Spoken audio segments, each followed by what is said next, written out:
Hello hi friends, ಎಲ್ಲರೂ ಚೆನ್ನಾಗಿರಿ ಅಂತ ಭಾವಿಸ್ತಾ ಇದ್ದೀನಿ. ನಾನು ಸಿಂಪಲ್ಲಾಗಿ ಚಿಕನ್ ಸಾಂಬಾರನ್ನು ಯಾವ ರೀತಿ ಮಾಡೋಣ ಅಂತ ನಾನು ಅದನ್ನು ತೋರಿಸ್ತಾ ಇದ್ದೀನಿ. ಅದಕ್ಕೆ ಸಾಂಬಾರು ನೋಡಿ, ಅದಕ್ಕೆಲ್ಲ ಮಸಾಲ ತಯಾರು ಮಾಡ್ಕೊತಾ ಇದ್ದೀನಿ ಫ್ರೆಂಡ್ಸ್. ಹುರಿಗಡಲೆ, ಟೊಮೊಟೊ, ಆನಿಯನ್, ಕೊತ್ತಂಬರಿ ಮತ್ತು ಶುಂಠಿ, ಬೆಳ್ಳುಳ್ಳಿ, ಕೊಬ್ಬರಿ ಅದನ್ನೆಲ್ಲ ಪೀಸ್ ಮಾಡಿಕೊಂಡು ರೆಡಿ ಮಾಡ್ಕೊಂಡು ನೋಡಿ ಸಾಂಬಾರು ರೆಡಿ ಮಾಡ್ಕೊಂಡಿದ್ದೀನಿ.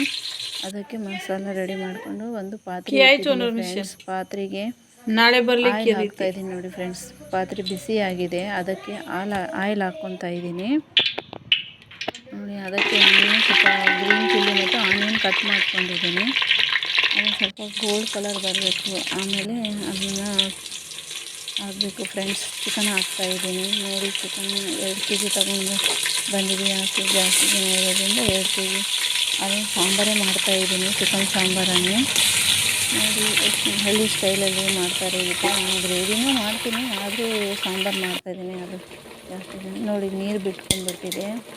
ಸ್ವಲ್ಪ ರುಚಿಗೆ ತಕ್ಕಷ್ಟು ಸ್ವಲ್ಪ ಉಪ್ಪು ಹಾಕ್ಕೊತಾ ಇದ್ದೀನಿ. ಉಪ್ಪು ಮತ್ತು ಅರಿಶಿಣ ಹಾಕಿ ಅದನ್ನು ಮಿಕ್ಸ್ ಮಾಡ್ಕೊತಾ. ನಾನು ಒಬ್ಬಳೇ ಕ್ಯಾಮ್ರಾ ಇಟ್ಕೊಂಡು ಮಾಡಿರೋದ್ರಿಂದ ಈ ಥರ ಬಂದಿದೆ. ಸ್ವಲ್ಪ ಗ್ರೀನ್ ಚಿಲ್ಲಿ, ಇದು ರೆಡ್ ಚಿಲ್ಲಿ ಹಾಕ್ಕೊತಾ ಇದ್ದೀನಿ ನೋಡಿ. ನೀರು ಬಿಟ್ಕೊಂಡ್ಬಿಟ್ಟಿದೆ, ಎಷ್ಟು ಚೆನ್ನಾಗಿ ಬಂದಿದೆಯಲ್ಲ.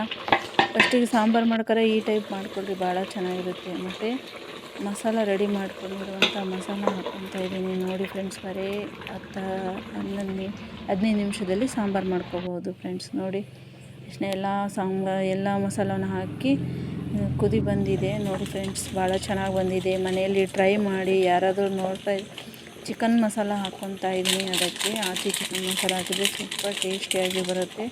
ಸೈಡಿಗೆ ಮುದ್ದೆನೂ ಇಟ್ಕೊಂಡಿದ್ದೀನಿ, ಆದರೂ ಮುದ್ದೆದು ವಿಡಿಯೋ ಸರಿಯಾಗಿ ಮಾಡಿ, ನಾನು ಒಬ್ಬಳೇ ಮಾಡ್ತಿದ್ನಲ್ಲ ಅದಕ್ಕೆ ಮಾಡಿಲ್ಲ.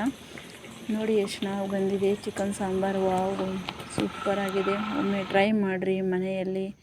ಮುದ್ದೆ ಮತ್ತು ಚಿಕನ್ ಸಾಂಬಾರು ತುಂಬ ಚೆನ್ನಾಗಿರುತ್ತೆ. ಟ್ರೈ ಮಾಡಿ, ಭಾಳ ಚೆನ್ನಾಗಿರುತ್ತೆ friends. Thank you, bye bye.